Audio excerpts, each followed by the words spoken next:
We're just going to touch real briefly on the compliance side. It's again, we're using our data, we're using our financial information, we're pulling it down. But again, we've got to realize in compliance, it's not just FASB and GASB. Our statements are changing continuously. The schedules that we use are continuously changing.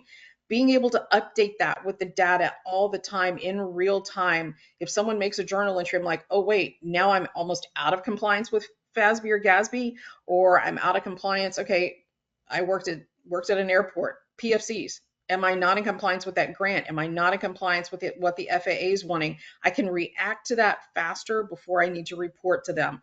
That again is looking at that data and knowing it consistently and in a real time manner. Did someone make an entry in the wrong place? I can get it corrected before month end. I can get it corrected before I have to report. And if a new implementation needs to come in, you can start reading that implementation guide and go, you know what? I can start changing my schedule to look this way. I can add this line to my financial statements, my balance sheet, my income statement, my cash flow.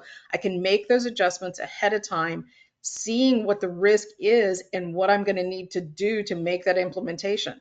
I don't have to implement it yet, but I can start looking at my statements. I can start analyzing them. I can start looking at what the data is going to do and where it's going to hit and what I need to do to react, be proactive so it's not a big impact on me financially. Because that's another question we're going to get. Okay, you don't have to implement it for 6 months or 9 months, but what's my impact going to be at year end? Oh, this is what my impact's going to be because I'm doing it right now.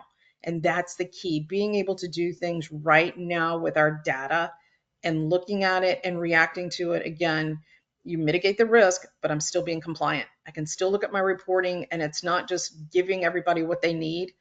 It's doing what I need to do now to do it correctly at the end. So I think that is the biggest thing that we need to do from this takeaway on the compliance and the reporting side.